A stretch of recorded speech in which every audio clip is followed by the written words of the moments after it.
Bienvenidos a Encuentro con la Ciencia, programa dirigido por el científico Modesto Montoya, aquí en RBC Radio 104.7 de la FM.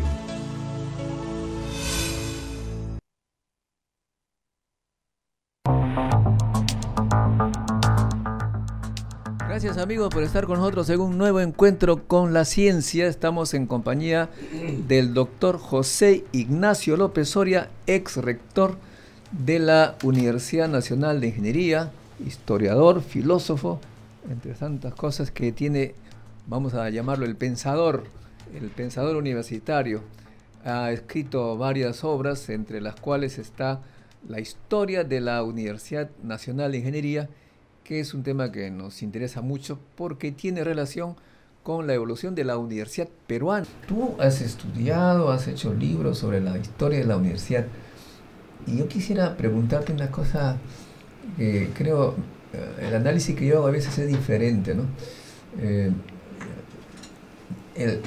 ¿En qué momento, como diría Zabalita, ¿en qué momento se fregó la universidad? Porque yo me acuerdo cuando yo estudié en el año 65, 6, 7, 8,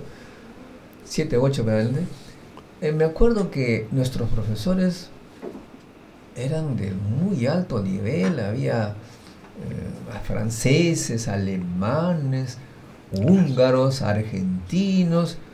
La UNI parecía una universidad internacional, en todo caso la Facultad de Ciencias, ¿no es cierto? Y desde el punto de vista de los alumnos, había alumnos de todas las clases sociales. Estaban los de Miraflores, estaba San Isidro, no sé si la Molina existía en esa época, pero también había gente de Chimbote, como el que habla, de San Martín de Porres, como Víctor Coronel, bueno, en fin. Y de repente yo pienso que este examen por computadora, esa es mi interpretación, vamos a escuchar la tuya, que es más inteligente. Este examen por computadora ya no distinguía el origen de las personas, y solamente la gran mayoría de gente que entraba, pues entraba por el examen anónimo, y la universidad se tiñó, digamos, de color no tan claro, y los poderosos, los que tenían los recursos, dijeron, ya no podemos entrar. Abandonaron la universidad estatal y comenzaron a fortalecer las privadas. Esa es mi interpretación, pero la tuya supongo que es mucho más interesante. Sí, es un poco más compleja, diríamos, la mía, ¿no? Mi interpretación es que en los años ocurren dos fenómenos sumamente importantes en los años 40, 50 en el Perú, ¿no? Y hay un significativo avance de industrialización, ¿cierto? De una industrialización por sustitución de importaciones, pero industrialización al fin, ¿no? Por un lado. Y luego hay un proceso muy fuerte de urbanización, enormemente fuerte. Como consecuencia... Aquí tenemos prioridades a la llamada. Disculpe un ratito. Sí. Tenemos una llamada, por favor. El nombre y lugar donde llama. Sí, buenos días. Le habla José del distrito de Surquío. Don José, ¿cuál es su pregunta, opinión? Sí, ante todo, permítame agradecerle por su programa, porque estaba escuchando varios programas y encontré su programa interesante frente al resto de las radios, diferente.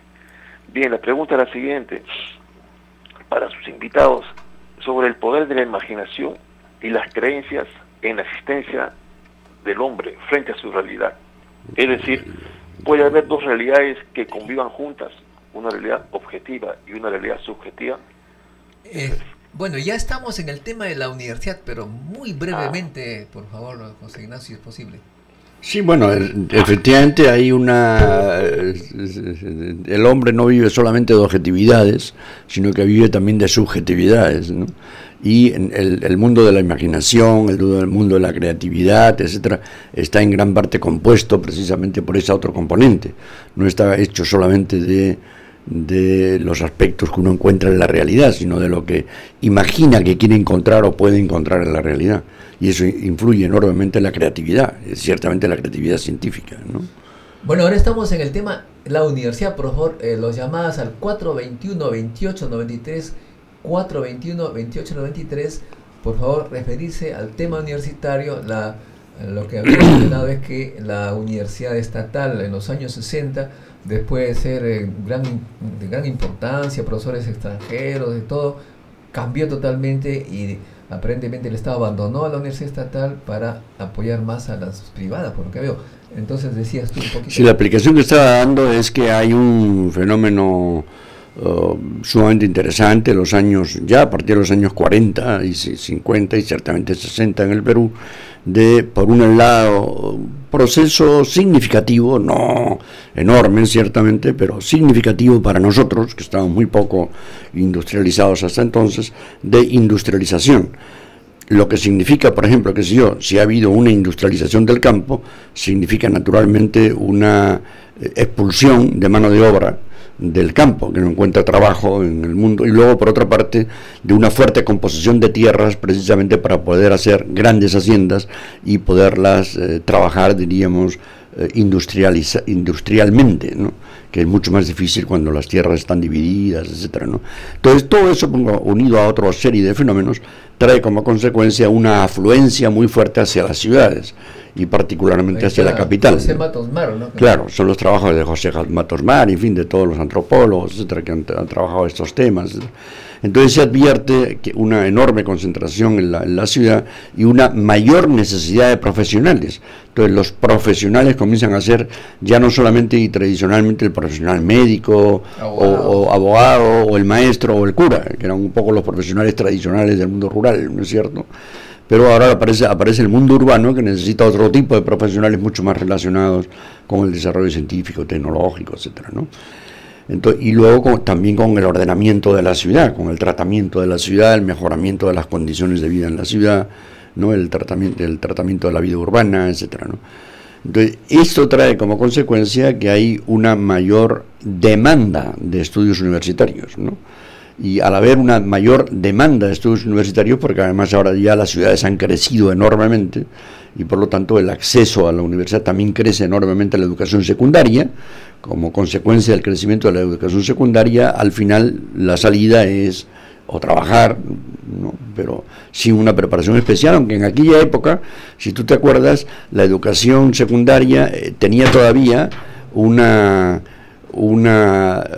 modalidad técnica. Y había gente que salía, ¿no?, con una preparación profesional de nivel no muy desarrollado, pero salían con una cierta preparación profesional en temas de secretaría o electricistas, mecánicos, agricultura, había también escuelas de agricultura, etcétera, dentro de la secundaria. Eso era una posibilidad. La otra posibilidad eran los estudios en los institutos superiores tecnológicos, que eran muy pocos, todavía en aquella época eran muy pocos. Y la otra posibilidad eran las universidades, entonces creció la demanda. Estaba el Politécnico José Pardo. Politécnico José Pardo, que había sido, en realidad que debería llamarse Politécnico Pedro Paulet, porque en realidad fue quien lo hizo, ¿no? José Pardo era el presidente, no cuando se creó, sino cuando se renovó. Ya. Porque se creó mucho antes, se creó en el siglo XIX, y José Pardo es del siglo XX, del comienzo del siglo XX, es hijo de Manuel Pardo, ¿no?, del presidente Manuel Pardo. Entonces por eso se le conoció como Instituto José Pardo, pero en realidad a quien se llamó de París para que viniera a refundar este instituto y convertirlo en un instituto mucho más desarrollado, más científico, etcétera, mejor organizado, y estuvo efectivamente dirigiéndolo, fue Pedro Paulet, o Pedro Paulet, como nosotros le decimos, ¿no? Entonces, esto trae como consecuencia que haya una mayor afluencia de demanda y consiguientemente tendría que haber también una mayor oferta universitaria. Claro. ¿No? Y efectivamente comienza a haber una mayor oferta universitaria en el sentido de que hay una presión muy grande sobre las universidades estatales para ingresar. La abandonen. Claro, pero lo que ocurre... Pero un ratito, antes que nada, antes que se vaya la llamada, para ver, por favor, nombre y dónde llama. Mi nombre es Jorge González, llamo del distrito de Magdalena, en Lima. Dígame, ¿cómo? Pregunta. Bueno, voy a referirme a la universidad a la coyuntura actual y básicamente al derecho universitario, es decir, al balance. ¿Puede por favor hablar más fuerte y acercarse? No lo escuchamos muy bien. Sí, les decía que quería referirme al tema que ustedes están tratando, a la universidad, básicamente al derecho universitario, y con ello a la vigencia y al balance de resultados en estos 3 años y medio de vigencia de la ley 30.220, que es la ley universitaria actual.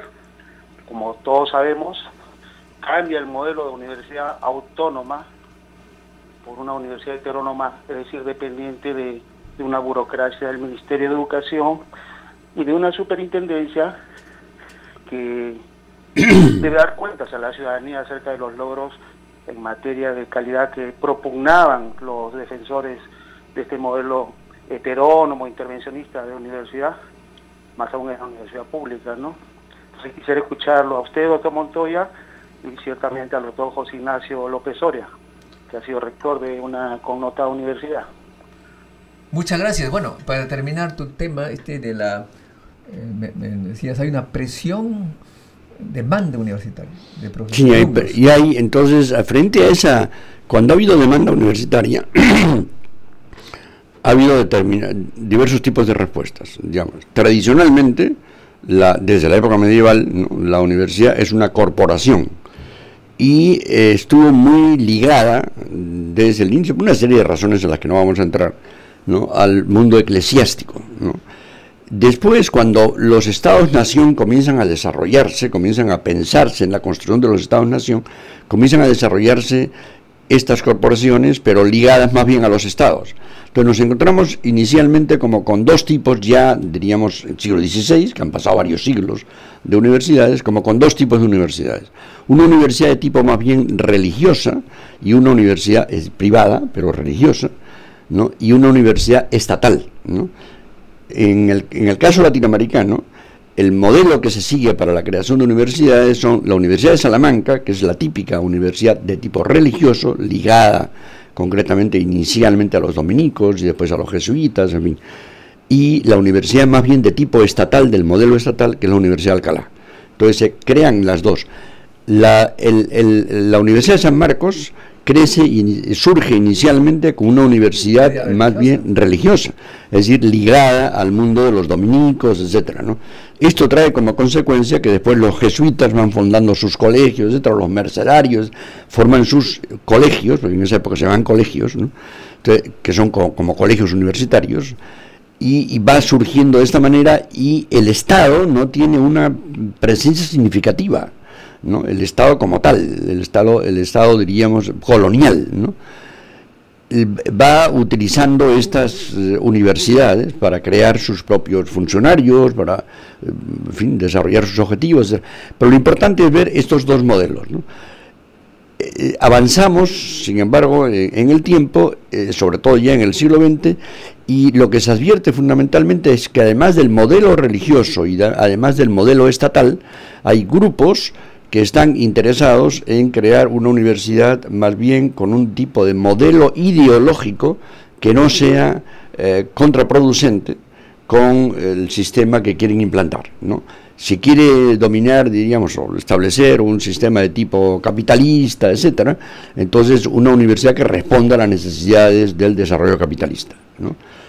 Y finalmente, eso ya ocurre después, en nuestro caso en el Perú, ocurre a partir de los años 90, con la dación del decreto 882, este decreto que permite la creación de universidades privadas, etcétera, que permite la creación de universidades lucrativas, ¿no? Ahora ya, diríamos, la otra variable para la creación de universidades es verla como un negocio. O sea, una inversión que hago con la finalidad, naturalmente, de ganar plata. Y el alumno va también como inversión, el padre invierte. Claro, el padre invierte y el muchacho incluso considera que está también invirtiendo porque el día de mañana, si se queda con secundaria, va a llegar hasta determinado nivel en el trabajo, y si hace educación superior, entonces va a llegar a otro, etcétera, ¿no?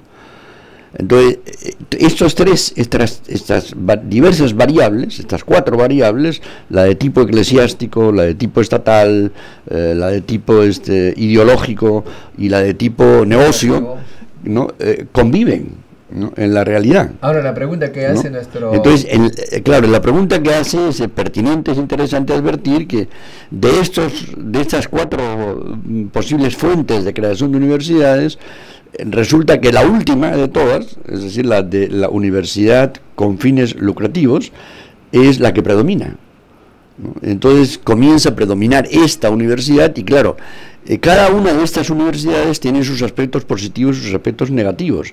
Y los aspectos negativos de las universidades lucrativas son muy evidentes, porque lo que realmente interesa es ganar dinero. Entonces, cuando tú es orientar en función de ganar dinero, lo cual, pero claro, siempre y cuando sea libre. Siempre y cuando un negocio, ¿no? Pero el problema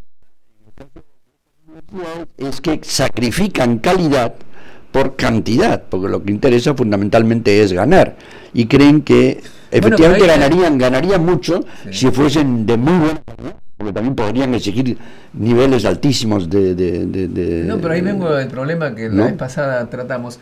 Cuando tú tienes universidades de $2,000 al mes, pues el número de personas que pueden pagar eso es tan reducido que todos los postulantes ingresan, las vacantes siguen ahí vacantes, y entonces no se está viendo, no se hace una selección, no hay selección. No hay selección de Recuérdate que hay una universidad, no me interesa identificarla, pero había una universidad hace unos años que en su propaganda, en la propaganda que hacía para los ingresantes, porque como ahora ves hay un montón de propaganda que hacen las universidades para atraer alumnos, decía todos ingresan, y era cierto, todos ingresaban, esa era su propaganda, todos ingresan, ¿no? Ese es el colmo. Realmente ese es el colmo, entonces hay muy poca selección. Pero ahí viene una pregunta que te voy a hacer así, media provocadora. Hablaba de Salamanca, esa famosa frase, lo que Salamanca no da, lo que la naturaleza no da, con natura non dat, Salamanca non salmántica non prestat. Exactamente. Así se dice en latín, o sea, lo que la naturaleza no te da, Salamanca no te lo presta. Muy bien, entonces, un muchacho que sale del colegio e ingresó, como tú señalas, ingresó de todas maneras, y es mal estudiante, al final por la plata termina siendo aprobado y tiene su título. Sí, y entonces cuando hablamos de estafa, hay veces hablan solamente de las pobres, las que cobran 100 soles, pero también ahí hay una cierta estafa. Los sociales están dando un profesional porque tiene plata, ¿o no? Ah, sí, claro, por supuesto que sí. En los dos casos hay estafa más provocadora. Claro. Y es tan poderoso este compadre que termina con los influencia, tiene empleo porque su papá tiene relaciones, y la propaganda tiene alta empleabilidad. Y encima llega a ser ministro porque casi siempre son ellos. Claro. Oye, entonces estamos... la empleabilidad no depende muchas veces de la capacidad de la persona. Depende en gran parte, digamos, una variable importante en la empleabilidad son las relaciones sociales, ¿no? Que el papá, la mamá, los amigos o él mismo tienen. Pero lo peor es que llegan a ser ministro, José. Claro, llegan a ser ministro y vemos, ves cada ministro, hijito. cada ministro que no saben ni hablar. Qué barbaridad. Me da gusto hablar contigo porque... ¿Verdad? Que da pena. No digamos parlamentarios, ¿no? No, ni hablar. No digamos parlamentarios. Ahora, mira, yo tengo una propuesta. ¿Qué opinas de esta propuesta? Para evitar que haya ese tipo de estafas, tanto como dicen, de 4 pelos como las otras, ¿no crees tú que deberíamos instalar este sistema del bachillerato? O sea, el Estado califica quién puede ser universitario. Hace un examen general, sobre todo basado en la aptitud, porque hay gente y actitud. Claro. Y fue demostrado en la UNI que la gente que entra por aptitud y actitud, al principio por nota, ¿no? Porque tú sabes que hay notas de conocimiento y de aptitud. Claro. Y finalmente los que ingresan por mucho conocimiento, al final se van quedando detrás de los que entraron con mucha nota de aptitud. De modo que creo yo que el Estado tendría que hacer una selección de todos aquellos que están aptos y luego que escojan la universidad que deseen, pero no permitamos que ingresen pues al mundo universitario gente que no es apta ni tiene actitud. Sí, lo que pasa es que eso psicológicamente. Claro, yo creo que en primer lugar el que todo el mundo tenga que ser universitario no es una necesidad.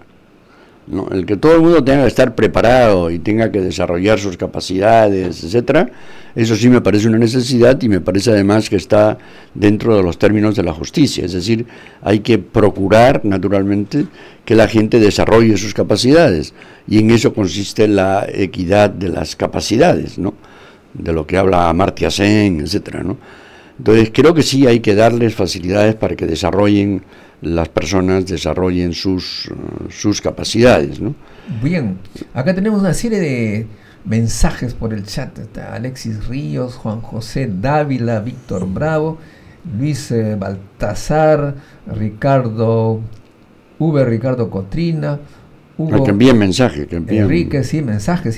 Ya. Rubén Camacho, hay muchos acá, pero entre las preguntas que, digamos, entre ellas está la pregunta que dice: muy interesante el tema que están tratando, pero en verdad están dirigidas a ver que la supuesta ciencia y tecnología avanza, deja ver, que la avance tecnológico e industrialización están causando la desaparición de animales, plantas, humanas, la contaminación del medio ambiente. ¿Es necesario ser tan egoísta para avanzar? ¿Vale la pena tanta evolución llamada ciencia? O sea que la tecnología y la ciencia están causando la desaparición. La desaparición del... Bueno, hay que desaparecer la si volvemos otra vez a las reflexiones que hacíamos antes, al comienzo de esta conversación, lo que tenemos siempre que tener muy en cuenta, creo yo, y eso no va en contra de la ciencia de ninguna manera, puede ser al revés, el favorecedor del desarrollo científico, es que el hombre no es un ser en el mundo, sino es un ser con el mundo. Es decir, el mundo es, diríamos, su compañero de viaje. Y si es su compañero de viaje imprescindible, además. Por lo tanto, atentar contra el mundo es atentar contra uno mismo, contra la vida humana, en definitiva, y la continuidad por la posibilidad de la vida humana. Entonces, esto no va en contra de la ciencia, lo que va es orientado hacia el desarrollo de un tipo de ciencia que sea amigable para con el mundo y para con nosotros, ¿no? Eso es lo que creo que es... Bueno, pero por otro lado, la ciencia...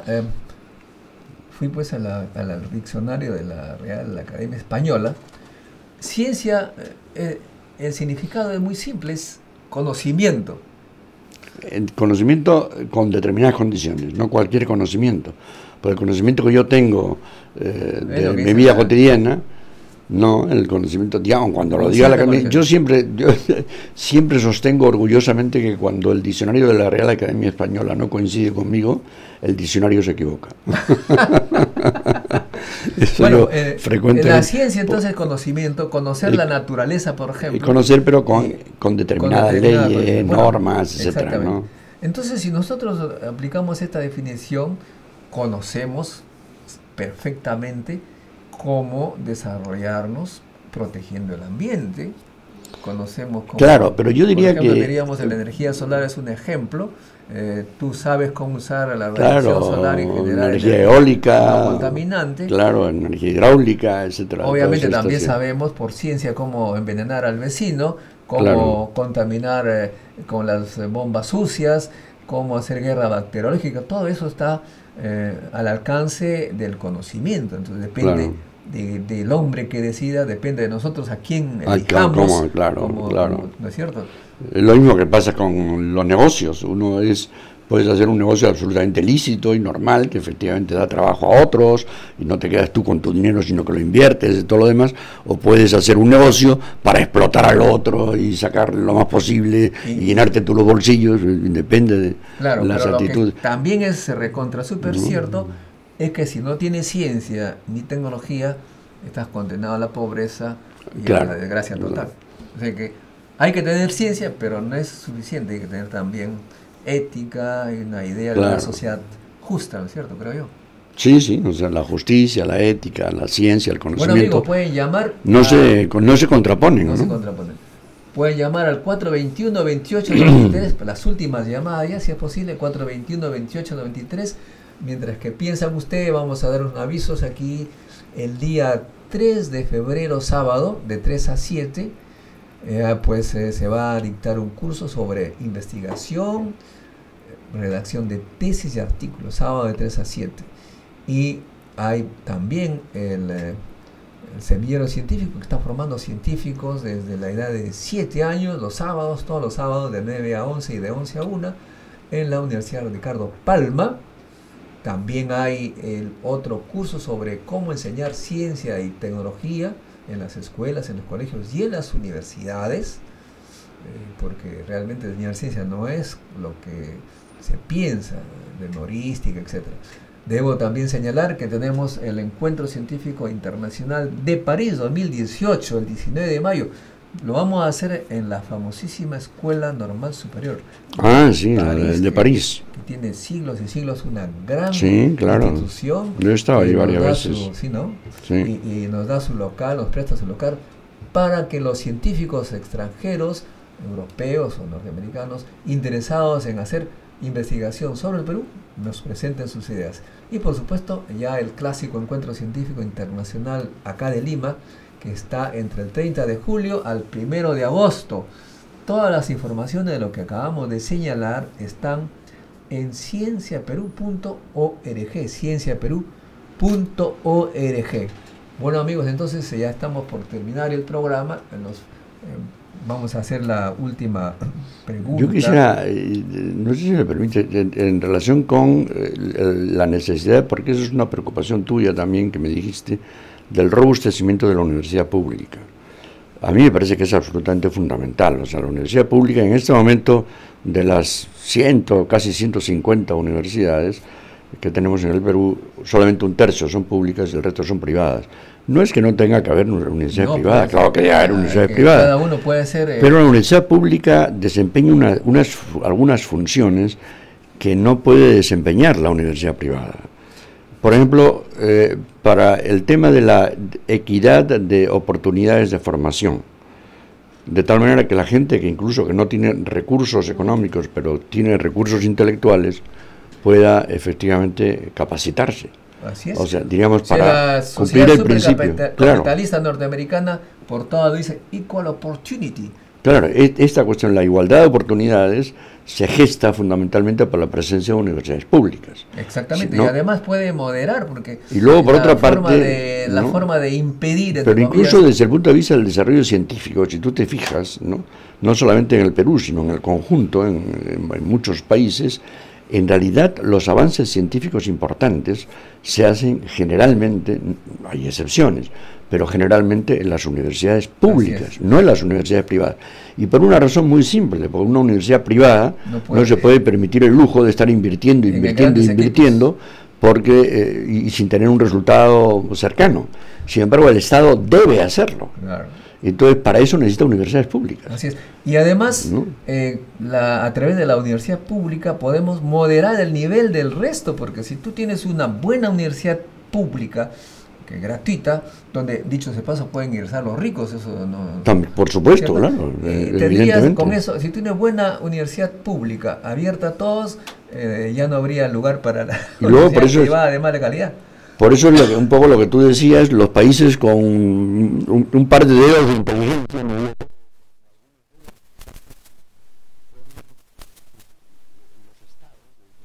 Exactamente. Tenemos una llamada, por favor, nombre y de dónde llama. Sí, soy la señora Mary Gambetta. Buenos días, de Bellavista, Callao. Dígame, señora Nelly. Sí, no sé si tendría que ver con el tema, pero no sé si podremos nosotros recuperar la calidad de educación tanto de colegios estatales, universidades estatales, porque cuando uno hace una encuesta y les pregunta a los universitarios, las preguntas más elementales que uno debe saber, no lo saben. Por ejemplo, quién es nivel grado, están más perdidos que, y eso deja mal a las universidades, y se deben homologar tanto universidades particulares como universidades estatales, Muchas gracias. Sí, evidentemente la calidad es absolutamente fundamental y esta debe estar tanto en las universidades públicas o estatales como en las universidades privadas. En realidad, la educación en general, no importa que esté en manos del Estado o en manos de un privado, la educación es un servicio público.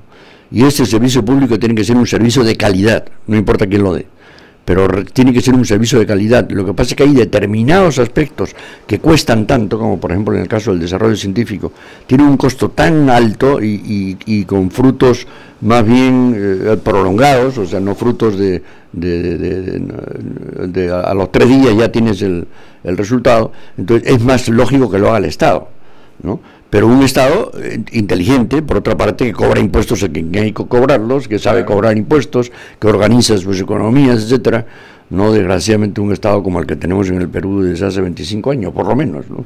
Estoy de acuerdo con lo que dices, 100% casi, pero hay un tema que observo en el debate público nacional. Se da demasiado acento al control de las universidades privadas, SUNEDU, etcétera, etcétera. Es como si que hubiera una cortina de humo que evita hablar, que lo que a mí me parece fundamental, que es que el Estado está abandonando la educación estatal y hay que exigir al Estado que retome esta responsabilidad, salvo que lo hagan por algunas razones pues no santas. Yo creo que es que lo hace por razones no santas. ¿Sí? Claro. ¿Estás de acuerdo con Noam Chomsky que dice 10 estrategias para dominar al pueblo? Dice, entonces pone mala educación en primer lugar, televisión, basura, etc. O sea, digamos, si algo se adelantó con la Revolución Francesa y con el tema de todo lo demás, fue la necesidad de el pueblo tenía que naturalmente participar en su propia gobernanza, ¿no es cierto?, a través del sistema democrático. Entonces, si tú no haces eso, en definitiva, lo que estás haciendo, o le das una educación pues pésima, le das muchísima menos capacidad crítica, por lo tanto menos capacidad creativa y todo lo demás, estás atentando directamente contra los derechos humanos. Ciertamente. Ahora bien, aquí ya viene una pregunta recontra súper delicadísima. Es una pregunta totalmente científica, no tiene ningún color político, pero he ido pues a este Museo de la Memoria. ¿Tú has ido? No, todavía no lo he visitado. Pues, sí, está mi foto ahí, pero todavía no he ido. ¿Y qué resulta? Dice que el porcentaje de personas en el Sendero Luminoso, estos terroristas, el porcentaje de personas que tienen educación superior en el Perú, estamos hablando del porcentaje en el año 1970, estamos hablando de 1970, era de 7%, la gente que tiene educación superior. Contando las universidades y los institutos. La población que tiene con educación superior. Pero entendiendo por educación superior, la técnica y la universitaria. En 1970. En 1970. El 7%. Pero el porcentaje. Hoy es más alto, claro. Espérate, pero la pregunta viene ahí. Pero el porcentaje de senderistas que tenían educación superior está en el 33%. Sí, casi todo. ¿Qué significa eso? Que la universidad entonces estaba generando, entre comillas, terroristas, y por lo tanto decidimos abandonarla. Lo que pasa es que lo que hay que tener en cuenta es que el senderismo en general y ese terrorismo que se manifiesta particularmente a partir de los años 80, etcétera, es desgraciadamente una expresión de la historia peruana. O sea, no nace en el año 80. O sea, las contradicciones que hay dentro de la sociedad peruana, que son las que generan en definitiva ese tipo de posiciones, son contradicciones que se arrastran de antiguo, ¿no? Y digamos, esa violencia estaba ya instalada en el mundo andino. Lo que pasa es que esa instalancia estaba durmiendo, siendo aprovechada por determinados, porque tú no me digas que no es violencia el hecho de tener un sistema de haciendas, ¿no?, en donde no pagas al campesino y le das un poquito de tierra, la peor tierra de la hacienda para que la cultive, y gracias a esa donación que le haces te trabaja para ti, etcétera. Eso es pura violencia, ¿no? Es claro. Más violencia el terror, la corrupción que se instala ¿A niveles que tú conoces? También son formas de violencia. La violencia tiene muchas formas. Porque entonces, ya, dentro de un mundo, indignación de la juventud. pero dentro de un mundo construido sobre violencias, ya, para no irnos más atrás en la historia, que nos podríamos ir más atrás, pero para ir y no irnos más atrás, si nosotros consideramos que el Perú comienza en 1532, ¿no es cierto? 1532 es un acto de violencia. Y entonces este es un país asentado fundamentalmente sobre la violencia y eso no lo cura la República. Si la República no cura, la proclamación de la República no cura ese fenómeno. Entonces nosotros somos un país asentado sobre la violencia. Entonces que hayamos tenido esta expresión de violencia, no es una violencia hoy, no me digas, no es una violencia hoy, ahora, es decir, ayer o antes de ayer, manifiesta contra todos los peruanos el hecho que se haya monopolizado el tema de las farmacias, que Inca Pharma ha monopolizado absolutamente todas las farmacias, son ahora de un solo dueño en el Perú. Está prohibido en determinados estados. En la mayor parte de los países está prohibido, pero aquí parece que estará ya permitido. Estamos hablando de la información, que está medio monopolizada. Está monopolizada la información en gran parte, monopolizado de los productos medicinales, etcétera. Eso es pura violencia. Bueno, ciertamente, oye, ya nos estamos poniendo nerviosos contigo, sí. Pero nos van a sacar de acá violentamente. Nos van a expulsar de acá. Estábamos en Radio San Borja, y de repente compraron estaba también el Colegio de Ingenieros, una radio interesante. Compraron. Estos poderosos lo han comprado para ahora pasar solo música, la música inofensiva. Bueno, muchas gracias, José Ignacio, por estar con nosotros. También. Desafortunadamente se nos acabó el tiempo. Es un gran placer hablar contigo, que no sea la última vez. Sí, algunos, de escuchar a algunos periodistas que no sea la primera ni la última vez. Bueno, que no sea la última vez. Muy bien, muchas para gracias, conversar sobre temas tan interesantes como la filosofía, la historia, la universidad, la educación. Hay mucho por qué hablar, pero sobre todo, amigos, ustedes que nos escuchan, creo que ustedes tienen que armar un partido político. No esos partidos políticos que buscan el poder, sino esos partidos que exigen a los gobernantes a cumplir con su obligación. Y nosotros estamos en eso, entre comillas, no buscamos ser presidentes ni congresistas, sino exigir al gobierno que cumpla con la obligación de educar al pueblo en el buen sentido de la palabra. Por eso ingresen ustedes al sitio web partidodelaCiencia.com, partidodelaCiencia.com, para hacer más y que los gobernantes sepan que hay gente interesada en temas que ellos aparentemente quieren hacer olvidar. Gracias de nuevo, José Ignacio. Muy bien. Y con nosotros, amigos, será hasta un próximo encuentro con la ciencia. Chao. Muchas gracias.